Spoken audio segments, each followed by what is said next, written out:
Hi, everyone. Good afternoon. Hi. Hi, Ben. Hi, Claire. Hi, Nihar. Hi, Katie. Katie. We're waiting on one more. Here she is, Rachel Cooper. Hi, Rachel.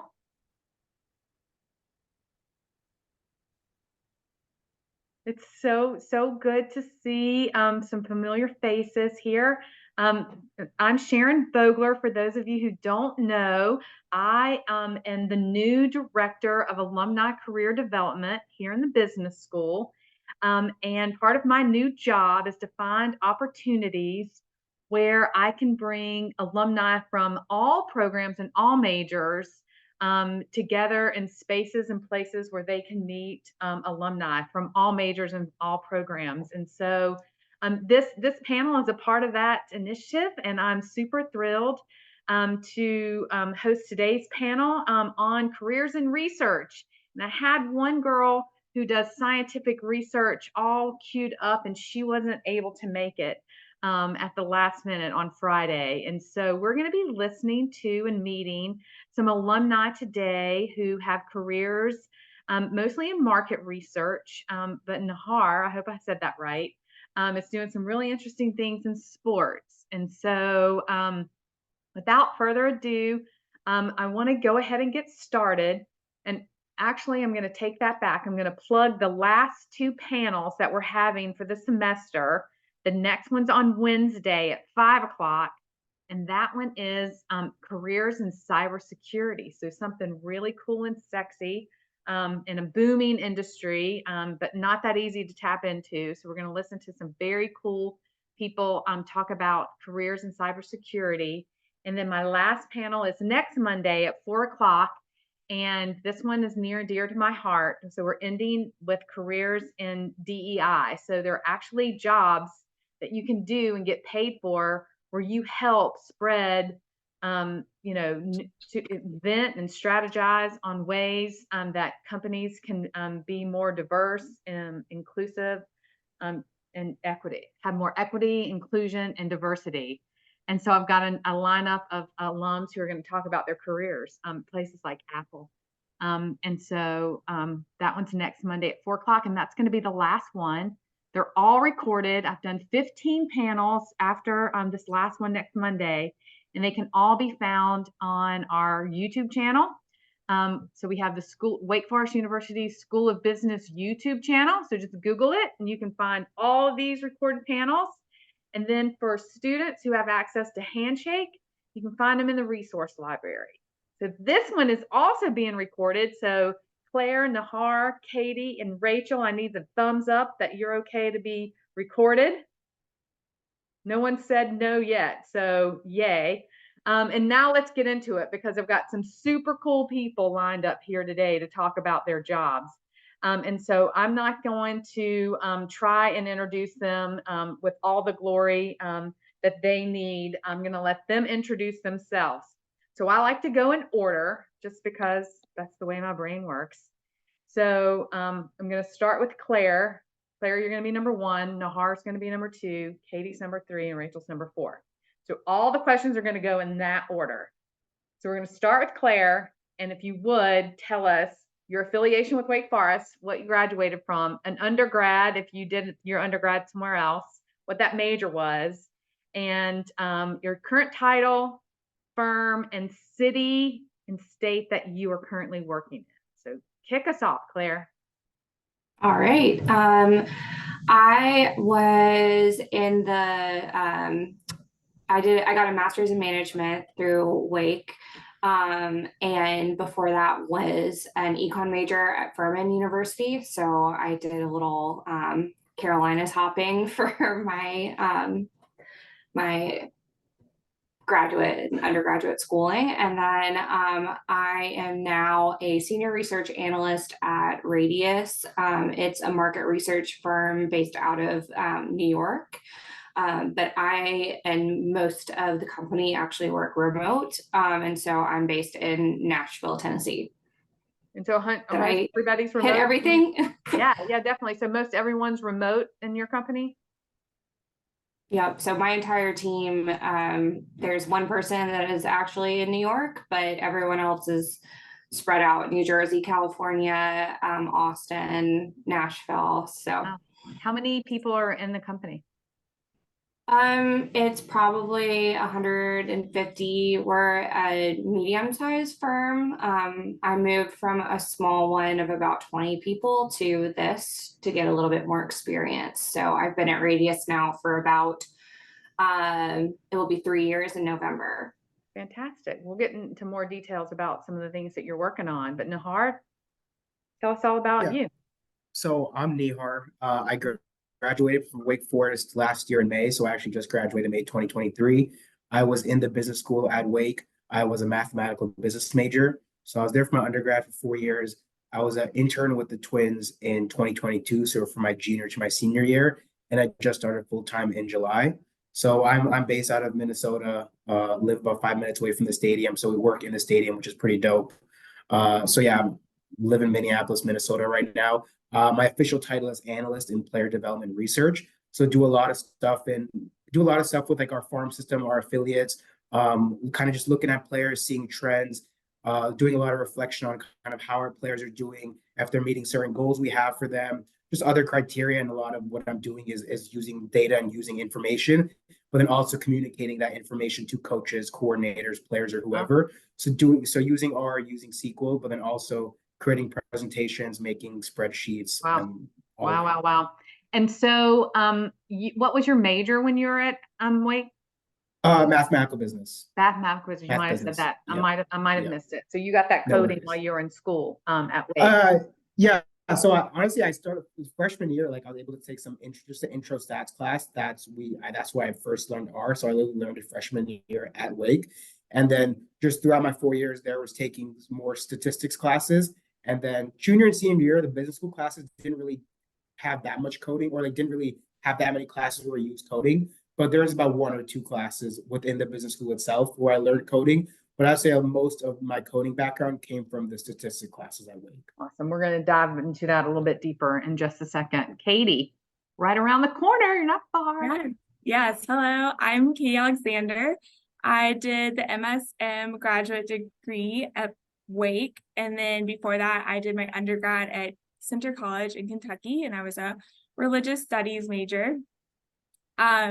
I currently am a research manager at Bellamy Research, which is headquartered in Winston-Salem, just right down the road from campus. However, most of our employees work remotely, so I'm one of the few that actually comes into the office most weeks.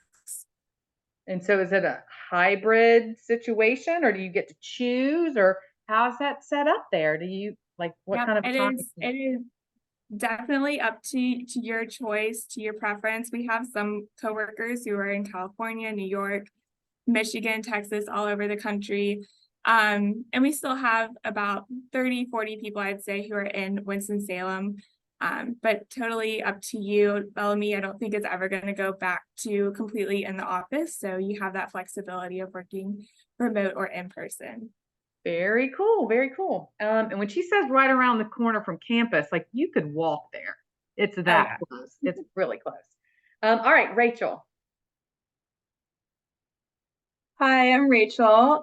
So I am a double deek. I did my undergrad at Wake. I majored in psychology, minored in neuroscience and statistics, and then I did my master's in management. So graduated class of 2021 and 2022. And I work at the Link Group. It's a market research consultancy based out of Durham and Atlanta. Currently, I'm in the Durham office, and I'm actually going to be working remote starting in September from Charlotte. Yeah, moving. And yeah, it's pretty much a mix. I'd say maybe a third of our company is based in Durham, and then a quarter in Atlanta, and then the rest work remotely all over the country. So we also have a hybrid. I'm in my apartment right now. I go in about 2 days a week currently.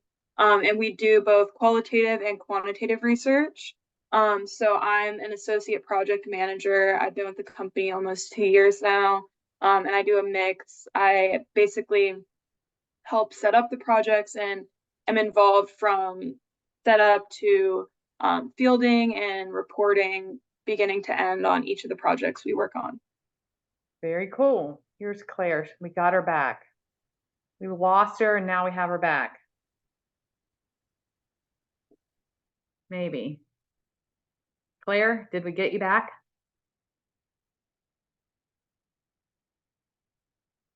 Maybe not quite yet.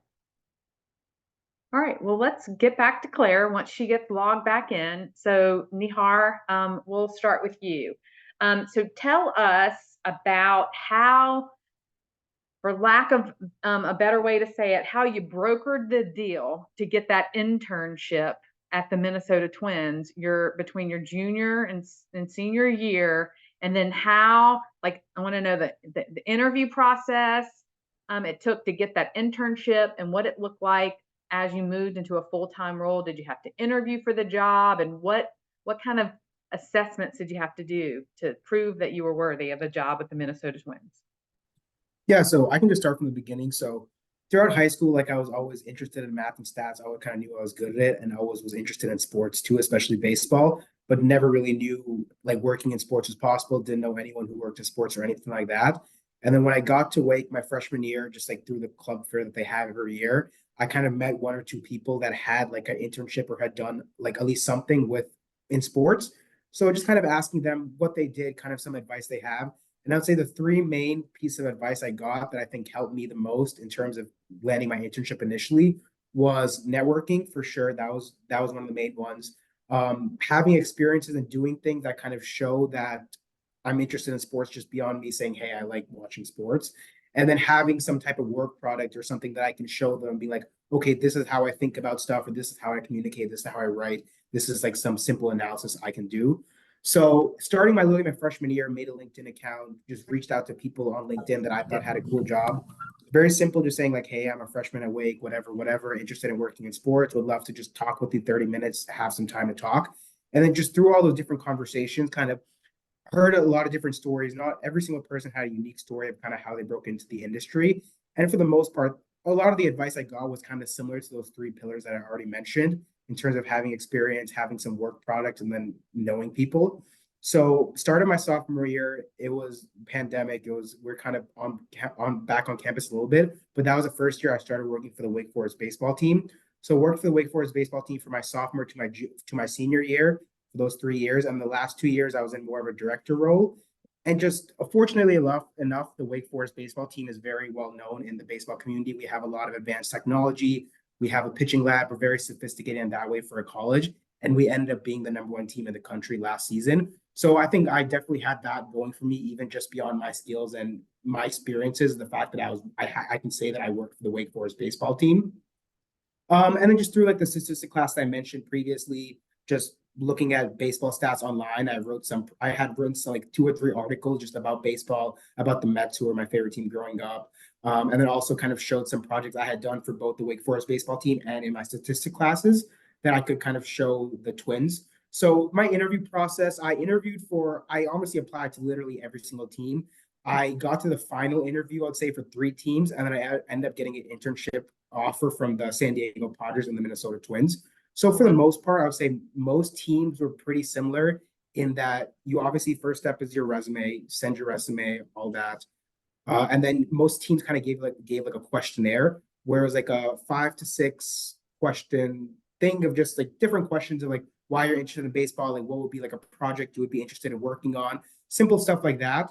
And then usually kind of after that questionnaire phase was like a more like a technical project, so like a coding project where they kind of gave us a data set, gave us a question, and we'll just basically like use whatever you want.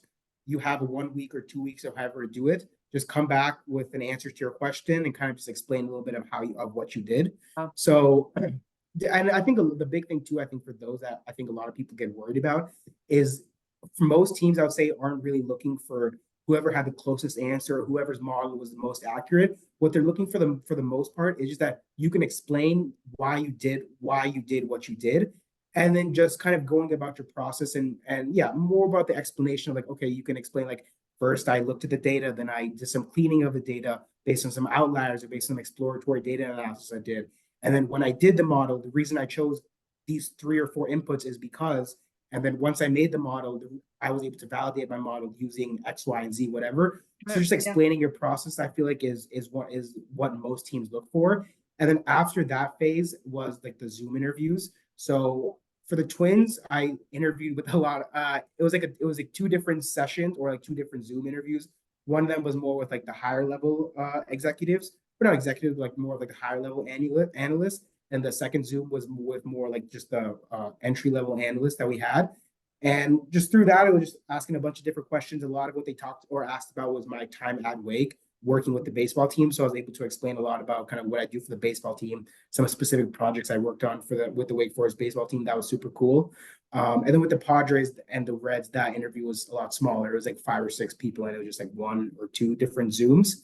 But yeah, so I got my internship. That was 3 months just in the summer between my junior and senior year. And not exactly sure why I got a full-time offer. I guess you would have to ask them, but I guess my work quality was good enough, and I guess they liked me well enough where I got an offer in September, actually. So I ended my internship in August.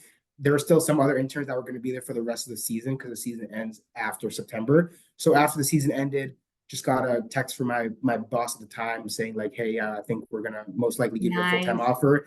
Then got a call from our assistant GM just kind of confirming it.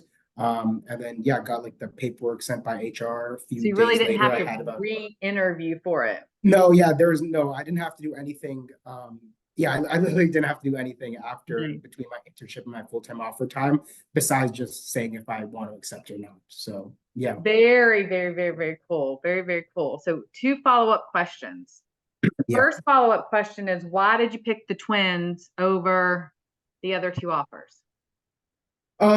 So I guess one thing too that I should have mentioned is Chad Rains, who I think you actually had on the sports call. He was in the MSBA program at Wake. So we overlapped for a year. My sophomore year, when I was my first year at the baseball team, that was his year with the MSBA program.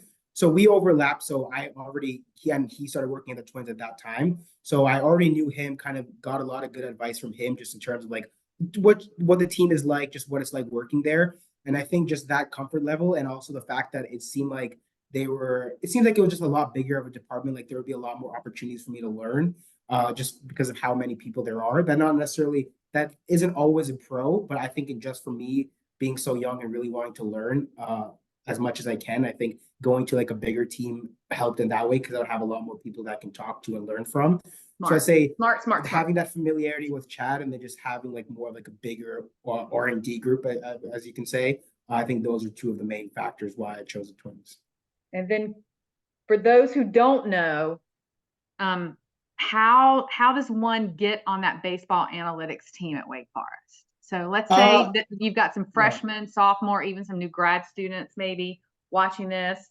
How would they go about getting on that really cool team of analytics people who work for the baseball program? Yeah, so in the general, like after the season ends, about in like sometime in the summer, they usually will post all over social media. So like there's a Wake Forest Baseball Analytics Twitter account.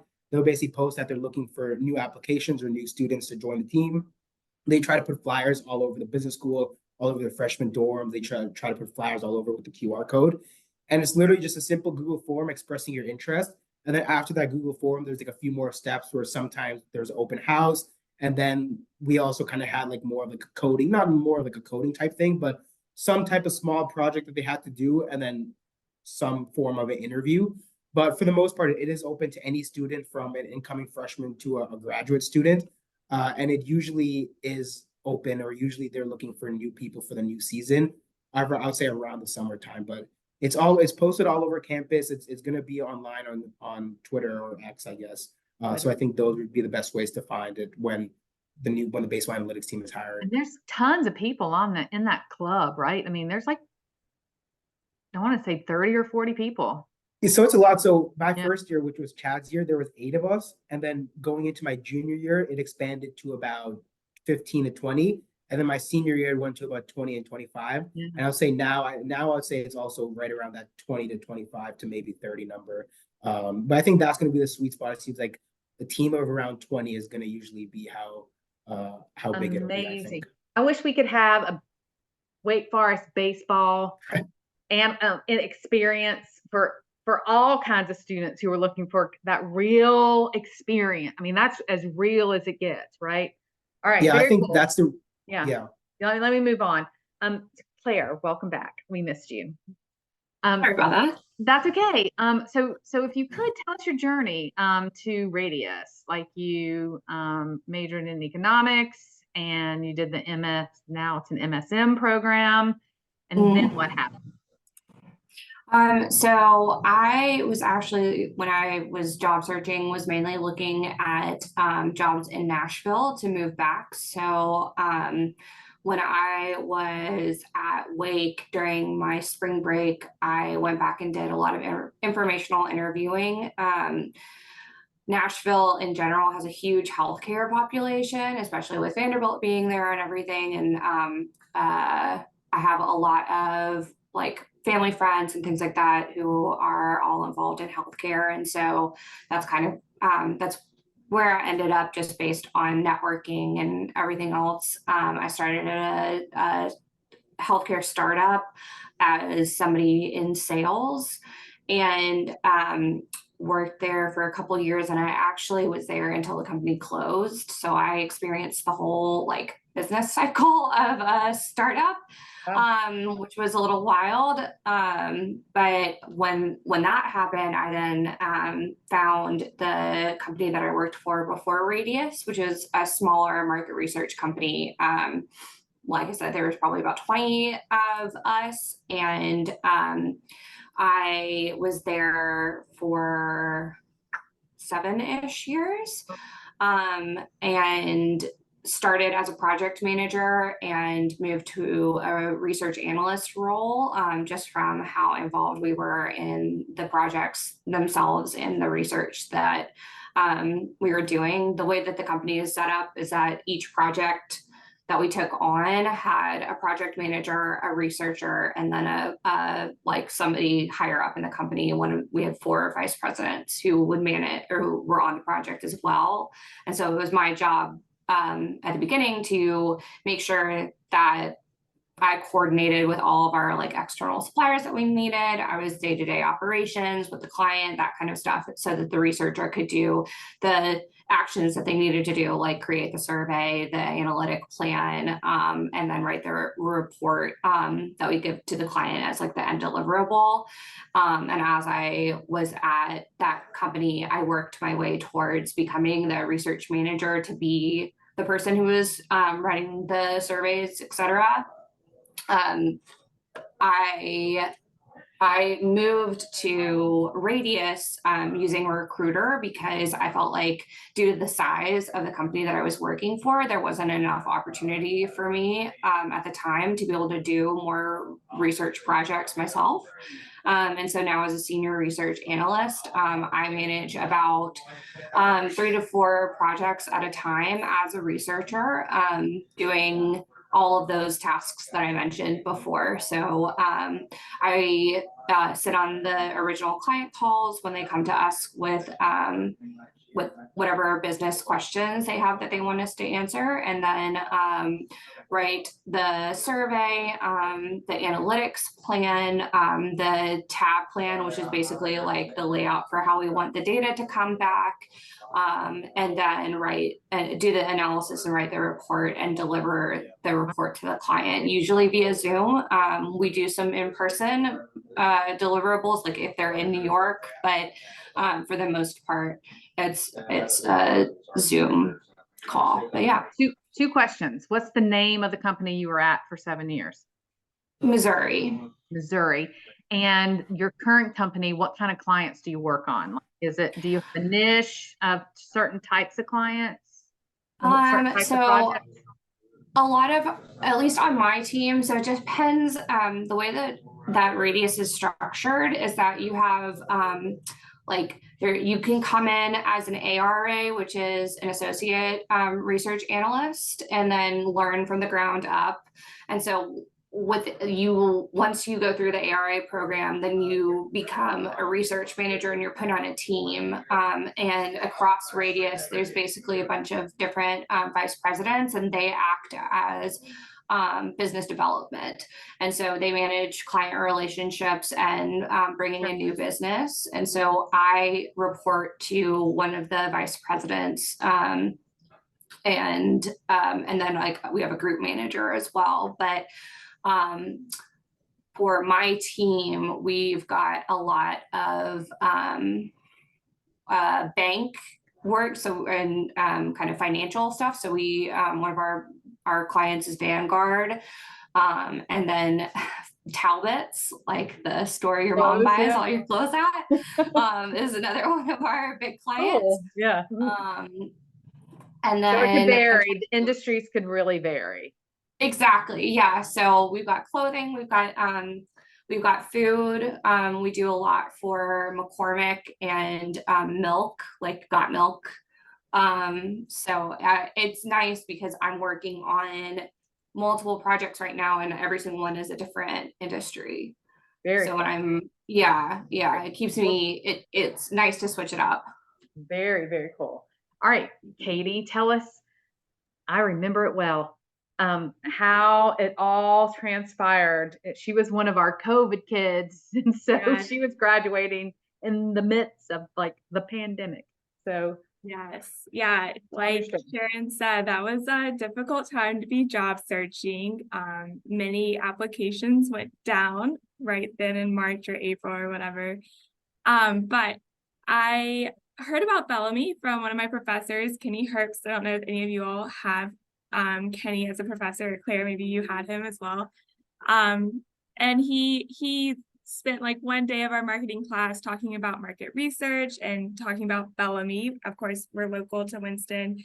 So that really just stood out to me. So I, consistently checked their website, looked for openings, did kind of an informational interview with a couple of people. And then I kind of became a squeaky wheel, just following up with the HR manager, checking about any openings, and it worked out. So I've been at Bellamy since 2021. I started as a research associate, which is just kind of that entry-level position where you're really doing a lot of support tasks, helping across different teams. A big part of that is just learning what market research is and how Bellamy works. Since then, I have been promoted a couple of times, and now I'm a research manager. I think a lot of my day-to-day is very similar to what Claire described. Client management, sitting in on those calls, project management, as well as project oversight, just making sure that we are executing on the client needs. At Bellamy, we do quantitative and qualitative research. So we do surveys.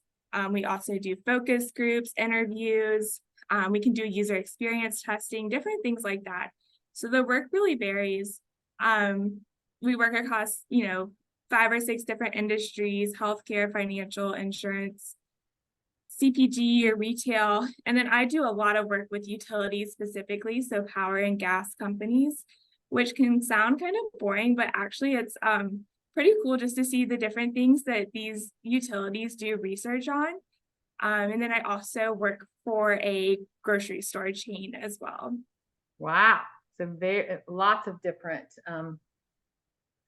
industries. And so my follow-up question for you is, for anybody on the call who is maybe in their senior year, liberal arts major, like how do you think that the MSM program allowed you? I know how it allowed you to get the job at Bellamy, but you mentioned that you've been promoted, you said, a couple of times? Yes. In 3 years? Yes, ma'am. Oh, wow. So, the career advisor in me is like doing backflips right now. Like, how did that program help you not only get the job at Bellamy, but, Yeah, fast track? definitely. I think that, not all jobs are this way. Like, you can't go into accounting not knowing anything about accounting, but market research, you can start in that entry-level position and learn what you need to learn on the job. So I think that, I probably could have gone into this position coming straight out of undergrad, but I don't know if I ever would have landed the job without having that extra business degree, and that kind of real world experience that you get with the MSM program as well. But I think just, you know, when you're in your first job, just proving yourself, you know, trying things, even if you don't know the answer, just giving it a shot and speaking up, you know, to take a stab at something really helps you to stand out among peers. But yeah, I think the MSN program really helped me as well, just having a general business acumen, going into client calls and understanding, you know, different things that they're dealing with, as well as feeling comfortable leading meetings and sending agendas, just some of those like basic tasks coming into the job already knowing how to do that.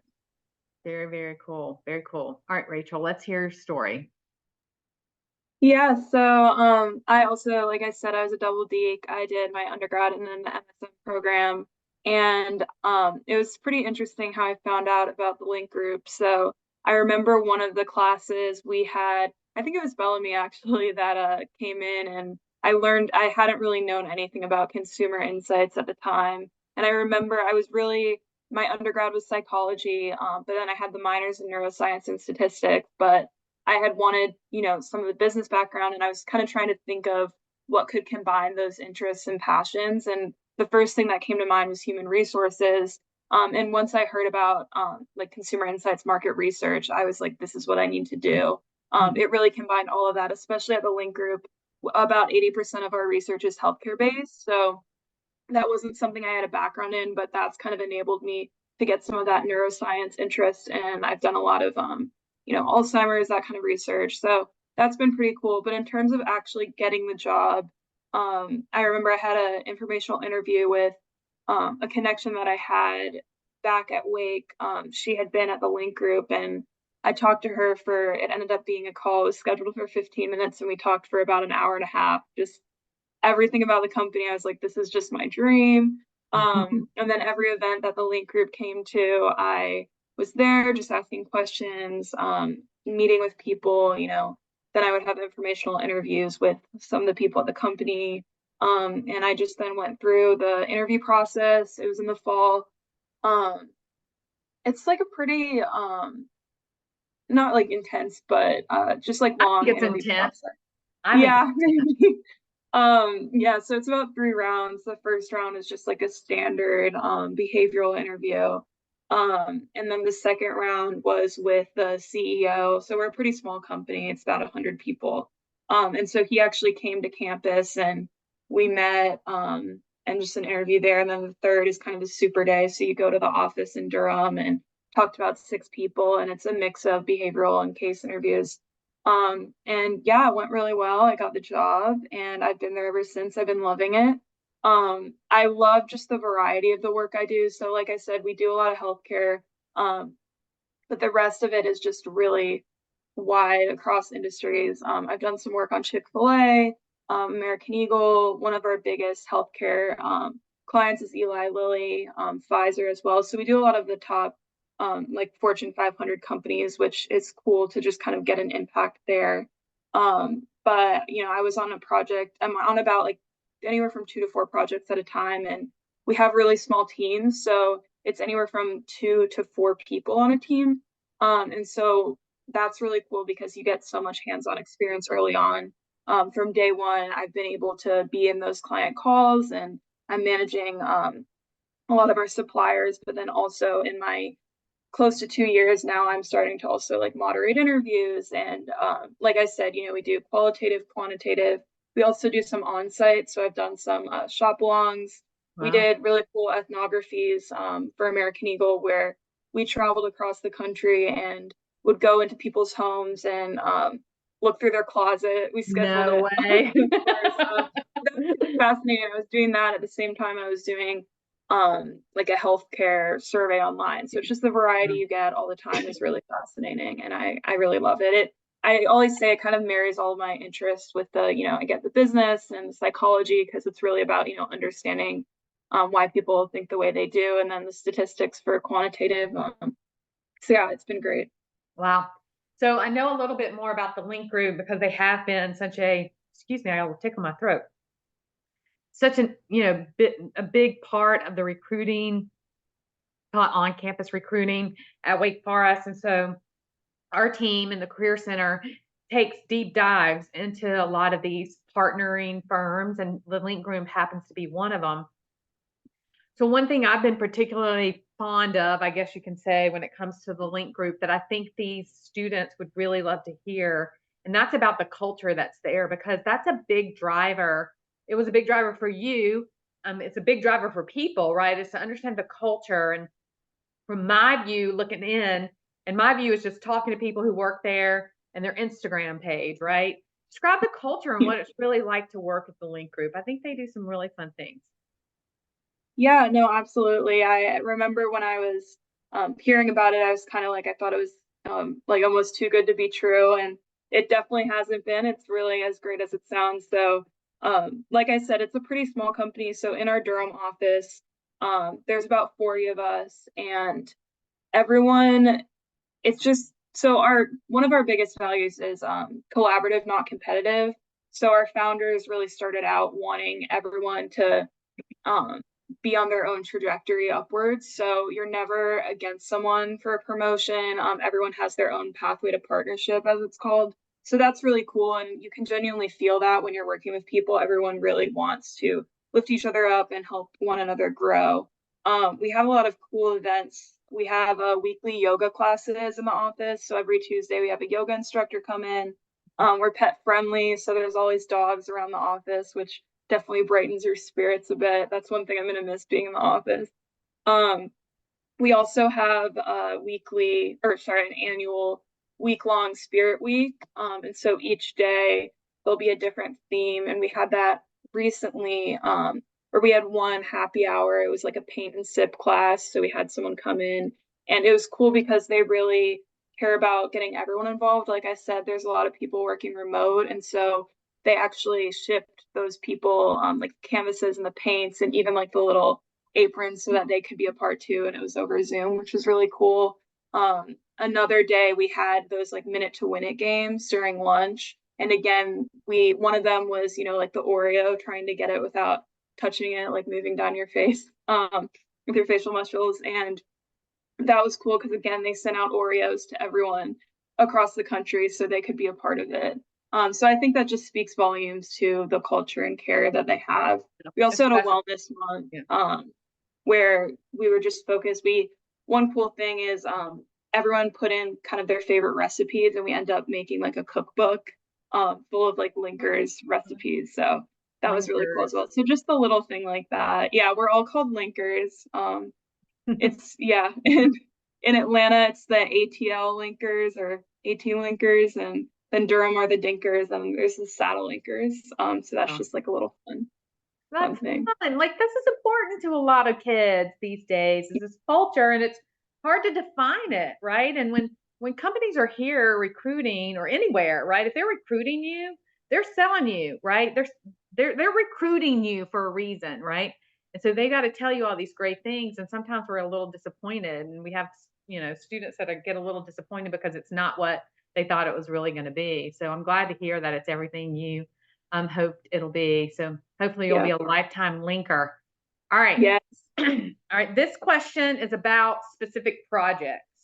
And again, I'm going to go Claire, Nihar, Katie, Rachel. And so I do want to leave some time at the end for students to ask some questions. So quickly tell us about a recent project, or it doesn't have to be recent, but just like Rachel, you might have already given yours away, like going into people's home and looking in their closets. Like, talk about a project and a brand that you've recently worked on, and kind of what you took away from that. So Claire, tell us your cool project story. I have two quick examples because we also do a whole range of qual and quant and everything in between. So I was actually just in Atlanta this past week, watching in-person interviews for a company who is looking to come up with a different format for their allergy medication. So we tested 13 different candy options as proxies for different allergy medicine formats. And had adults come in and taste all of the candies and then talk about which ones they could see as an allergy medicine or not. So like we were testing Starburst and Mentos and sweet tarts and things like that, just different textures and flavors, and to get their thoughts on what actually, oh, gushers, that was another one. It was very polarizing. But just to get their thoughts on what they would like. Yeah. And then on the flip side, in retail, we just did a project for a client who is looking at the outlet space and where they were sitting and what that market looks like now, and how it's differed. We're actually tracking that one. So we've done this project now over the course of since 2017 to see how what the outlet market's looking like, who's shopping, and what they can be doing better in that space to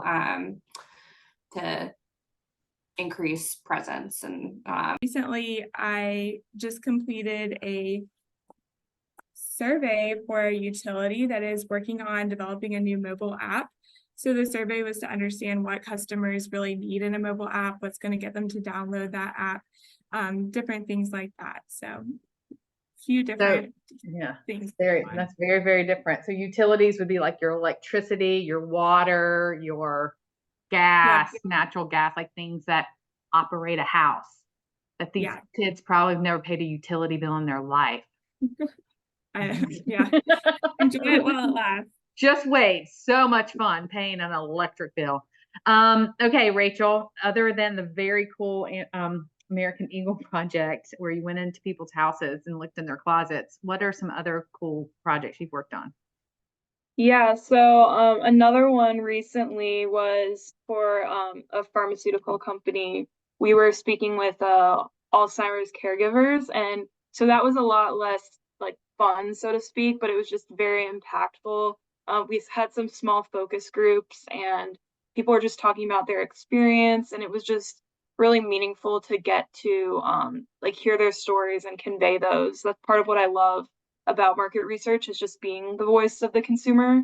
And so it's cool because, like I said, the variety, I think if I was doing that kind of thing all the time, it would be very heavy and very draining. But getting to kind of have a mix of those, once in a while is really impactful. Do you get to choose the projects that you work on? Do you have to bid for them? How do you get assigned a certain project over another? Yeah, so that's one thing I think is also pretty unique. So we're not specialized in any way, like throughout the company. I think as you get more senior, you might sort of have a niche, but at least to start, really the focus is getting as much like breadth of experience over industries and types of projects.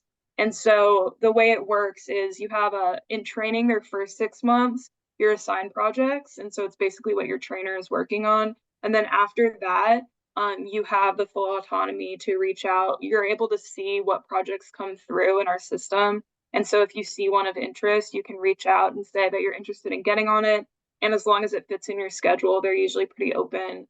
Wow. So yeah, you definitely have a lot of say in what you work on, which is really cool early on.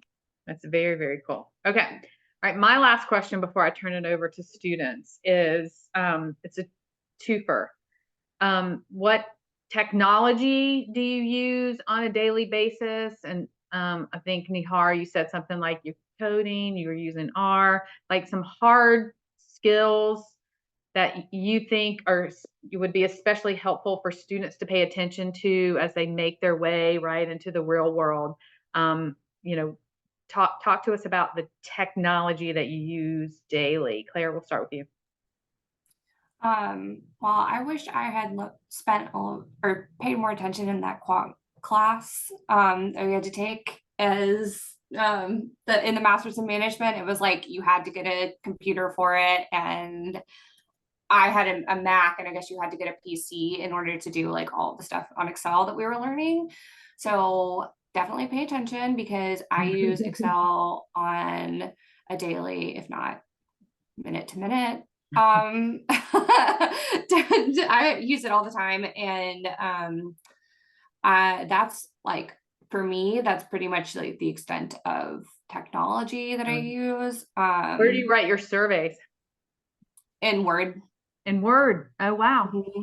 Yeah, so we have a Confirm It like login. It's Confirm It or Qualtrics, those types of platforms. All you can write surveys in, but the way that our company is structured is that we write the survey in Word.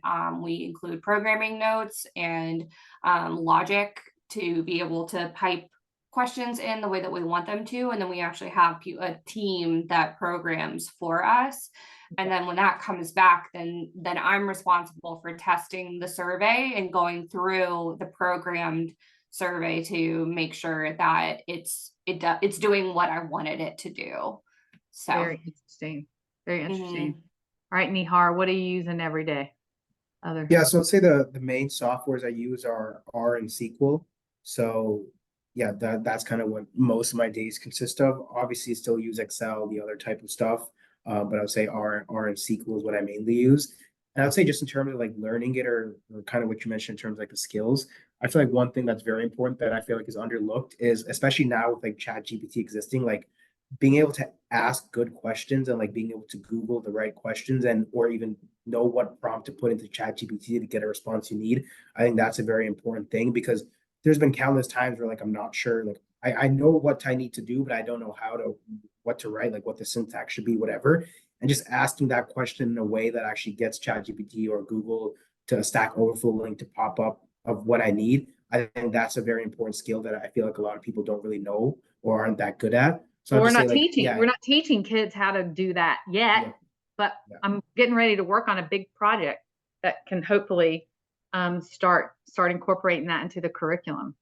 Yeah, so I would say that's a lot of the main stuff I use. Like the developers we have, like they use God knows what they use in terms of like keeping the data stored and putting in SQL and managing all like the millions of data points that we have. But at least for me, it's mainly R and SQL. Yeah. Cool. Katie? Definitely Excel, PowerPoint, Word. I wish that I had done more in learning Excel and like different capabilities and that before getting this job at Bellamy. So anything that you can do, whether it's just like YouTube videos or whatever to get more comfortable in Excel, even playing with macros, different things like that is super beneficial. And then Bellamy has like all of our own proprietary technology that we use for our survey system, our data analysis, our reporting.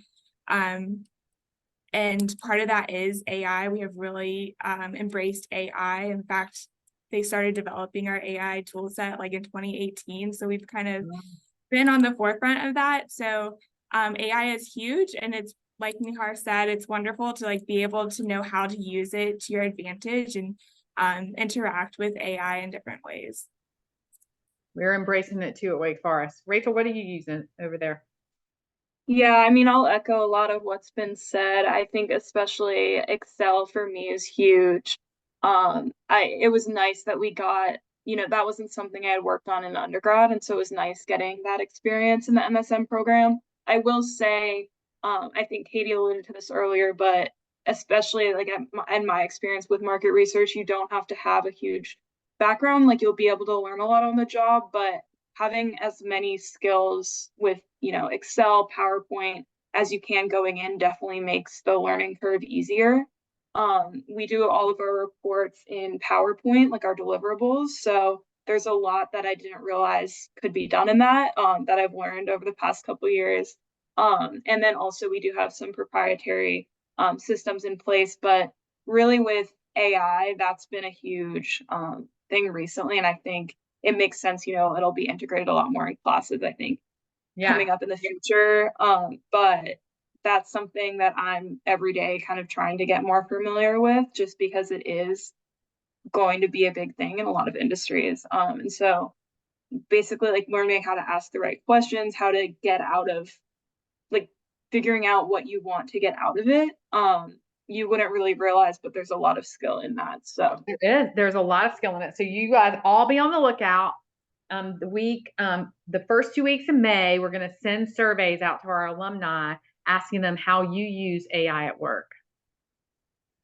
I'm going to be collecting a bunch of data myself. And as a career advisor, I will be also using all of these things to massage the data analyze the data and then communicate the data. And so for you students who have, use your Wake Forest LinkedIn Learning.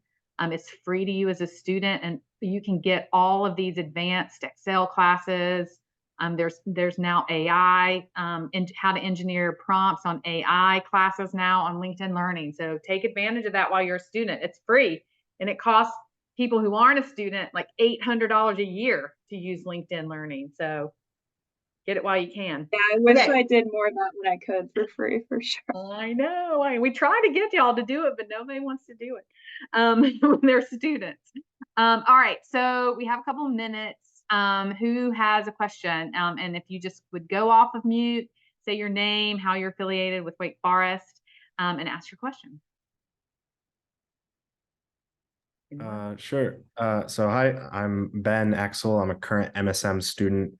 And so I guess my question, Claire, you sort of touched on it a little bit, but I'd love to hear everyone else's thoughts, sort of about the long-term career growth and development opportunities, and sort of what are the, characteristics or skills that you obtain that allow you to climb up that ladder. Karen, do you want me to go first? Sure.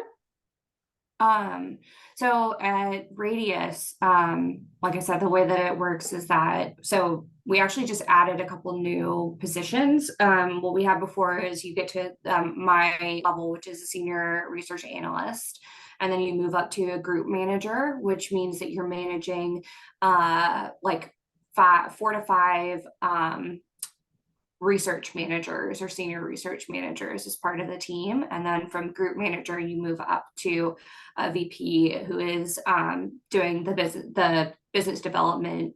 They're also managing the team. They are not as involved in like the day-to-day. That's kind of more of the group manager's role, but the VP is going out and managing the client relationships, pulling in the projects, helping to create I guess proposing like the right research methodology to use, that kind of thing. So what I guess the kind of transition as you move up, at least for us, is managing people and then managing client. Now that's not to say that I don't already do client management. I do in my role, especially because I am like the day-to-day person who is communicating with the client, but this is more of that like maintaining the relationship thing. Is that what you like work a partner towards? level? Like if you're thinking of like a consulting firm, that would be like a partner level. Yeah. So is the road to promotion pretty clear there at Radius? Do you have what you got to do to get to the next level? Yep. So and like I said, they actually just added a couple more roles. So there's going to be something in between, since I was at like kind of that highest threshold for research management before moving to a group manager. They've added a level in between that is allowing the opportunity to manage a couple, like 1 to 2 like ARAs or just research managers, so that you are getting that experience of managing somebody. Because right now I work in a pretty, like, if I have 3 to 4 projects, those are all projects that I'm managing, and I'm managing I'm managing suppliers, some that kind of stuff, but not other truly like a team. So that gives you that experience. Very cool. Nihar, so do you still work with Chad? Oh, yeah. So Nihar mentioned Chad Raines a little bit earlier. He did the Master of Science Business Analytics. He had he's been moving pretty fast there in the Minnesota Twins. Do you have a clear sight of your career trajectory there? Yeah, I mean, I'll say for me, it's very early in my career. Like I haven't even been here for a full year yet. Like it's literally month 7 or 8 or something like that. So I'd say it's kind of hard for me to judge, but I think in general there's no like clear path where it's like, oh, if you do X, Y, Z, you're going to get promoted. It's more just about if there's a fit, if there's roles that are available, and also what you're interested in. If you're more interested in working on less of like or if if you're interested in continuing to work in research, or if you're interested in more going towards like a coaching type role. In general, yeah, I'd say there's no real clear path. And also just amongst each team, like each team is unique in how they do things. Like for one team, one role or one title could mean something for them, but then for another team, it could mean something else. So I'd say just in general, like in the sports industry, especially in baseball, it's not as clear cut. But in general, there is a ability to get up there and kind of choose what you want to do and what areas you want to focus on and specialize in. Are you going to get to go to the Dominican Republic and do spring training? So our spring training's in Florida actually, but Florida, okay. I was down there. I was down there in February for a few weeks, so that was super Okay. fun. Where one of the coldest months in Minnesota, I was down in Florida, so that was very clutch for sure. It's pretty cold up there, isn't it? Yeah, I mean, it was actually the warmest winter that they've ever had this winter, which is pretty nice. And I'm from the Northeast, so it was honestly kind of similar to a normal Northeast winter. But they're also very good about just like letting you go home for a few weeks to go home to see family for Christmas or To thaw whatnot. out. Exactly, yeah. So that was pretty good. And then going to spring training in February, that was definitely saved me a few weeks of being up here in the cold. Yeah, bundle up. All right, who else's question? Hi, I'm Shreya. So I have a background in psychology and a minor in neuroscience from Wake Forest, and that was in 2021. And then since then, I've been working in clinical research and then most recently, business intelligence in healthcare. So I understand quite a few of you have began your career in market research right out of either undergrad or your master's in management. So I was curious to know if any of you can share your success stories that you know about for people that are making a lateral shift to the market research industry after a few years of work experience. And then I believe that Claire kind of fits that profile the most, Sure. but I'm also just curious to hear from others from either what you've seen from your Claire's been the only one that's really made a move. Yeah. So, but you went from market research to market research, or you went from healthcare to market research. I went from healthcare sales to market research, and I kind of did that. My transition, I think, too, was a little bit easier because I started as a project manager at the previous company, and so I was doing all the basically everything but the actual research, if that makes sense. So on like the day-to-day, I was like managing the timeline, making sure that our suppliers were in order. I was doing a lot of like proofing documents that we were getting from the researchers and things like that. So I was getting a lot of experience and kind of like absorbing a lot of things. And that I think helped in that transition. So that made it smooth. I don't know if there's an opportunity to do that definitely helped, but it does sound like you've got a lot of like research experience that you can probably apply to switching over to market research. Yeah, it's all the way you tell that story, Shira. Shiria, is that right? Shiria.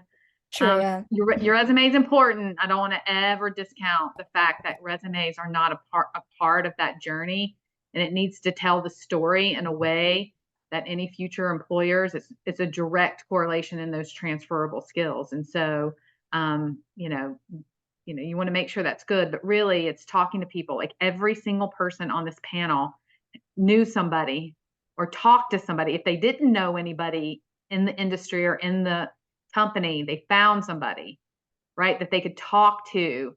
And that's where your story is really going to start to connect the dots for people who can advocate for you within the organization. So we're right at 5 o'clock. I'm going to let everyone, it's important to me to try and stay true to this 1 hour of time that I've asked these alumni to invest in educating our students and fellow alumni on their career. So thank you all so very, very much. They can all be reached by LinkedIn. That's how I got their attention. So they're paying attention to LinkedIn. And so start there, reach out to them, and I'm sure that they will be glad to continue this dialogue and create more activity for you as you start to learn. So thank you all so much, and go Deeks. Have a great evening. Bye. Thank you. Thank you.